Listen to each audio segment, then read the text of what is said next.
You have been lied to. The lie is simple and seductive. It whispers that knowledge is power, that more information makes you smarter, that reading 100 books is better than reading one. And so you consume. You scroll. You bookmark. You add to your list. You feel productive. You feel informed. And yet, something is wrong. You are not sharper. You are not wiser. You are not stronger. You are scattered. You are distracted. You are a library without a librarian. Seneca saw this in his own time. He saw students who read everything and understood nothing. He saw minds that were bloated with facts but empty of insight. He wrote a letter to his friend Lucilius, a letter that became known as Number 2. In that letter, he said something that would infuriate the modern self-help industry. He said that the mind must not be stuffed with random knowledge. It must be fed with purpose. It must chew, digest, and absorb. He warned that a mind that jumps from one book to another never learns to think. It only learns to repeat. Imagine a man who eats every dish at a banquet. He tastes the roast, then the fish, then the fruit, then the wine. He swallows everything without chewing. At the end of the meal, he is full, but he is not nourished. His stomach is a graveyard of half-digested food. That man is you when you read without discipline. You have consumed a feast of ideas, but you have not made any of them your own. Seneca would say, stop eating like a glutton. Eat like a gardener who plants a single seed and watches it grow. The letter is about discursiveness. It is about the habit of wandering from author to author, from idea to idea, never settling anywhere. Seneca compares this to a person who is always traveling but never arrives. He says that such a person is not a traveler. He is a wanderer, and a wanderer never builds a home. He never cultivates a garden. He never deepens a single relationship. He is always a stranger everywhere. This is the fate of the man who reads 100 books.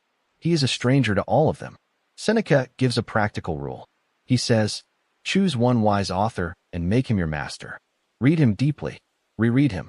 Argue with him. Translate his words into your own life. Let his ideas shape your reflexes, not just your vocabulary.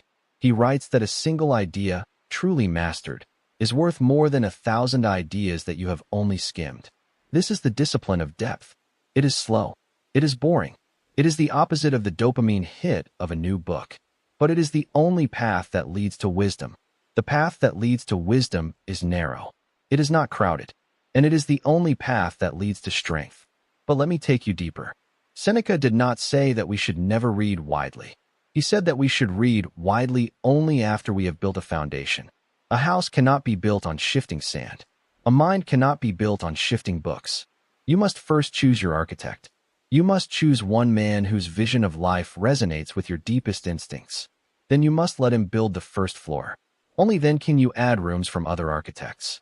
But without that foundation, you are not building a house. You are collecting bricks. And bricks without mortar are just a pile of rubble. Think about the greatest men in history. They were not the ones who knew a little about everything. They were the ones who knew one thing deeply. Marcus Aurelius read Epictetus obsessively. He did not read 10 philosophers. He read one, and he made that one his own. Caesar studied rhetoric, but he did not read every speech.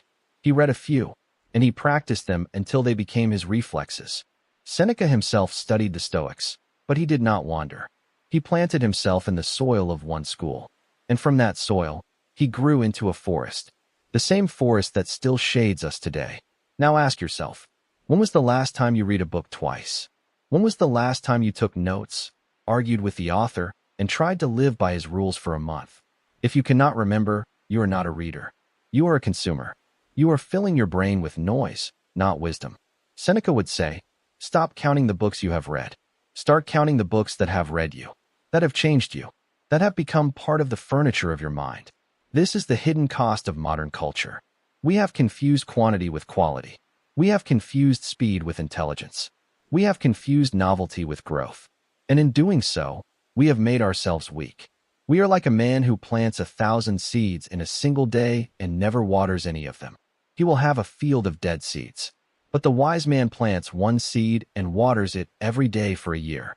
At the end of that year, he has a tree that bears fruit, a tree that casts shade, a tree that can support a family for generations.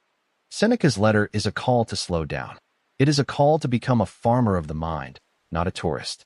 A tourist takes pictures and moves on. A farmer stays, digs, and waits. A tourist experiences 1,000 places, but knows none. A farmer knows one field so well that he can feel its soul. The same is true for the mind. You must choose your field. You must work it. And you must not leave it until it yields its harvest. Here is the practical step. Stop reading for a month. Do not start a new book. Do not click on a new article. Do not listen to a new podcast. Instead, take one book you have already read, the one that inspired you the most, and read it again. This time, read it like a detective. Underline every sentence that challenges you. Write notes in the margins. Argue with the author in your journal. Apply his ideas to a single problem in your life. And at the end of the month, ask yourself, am I different?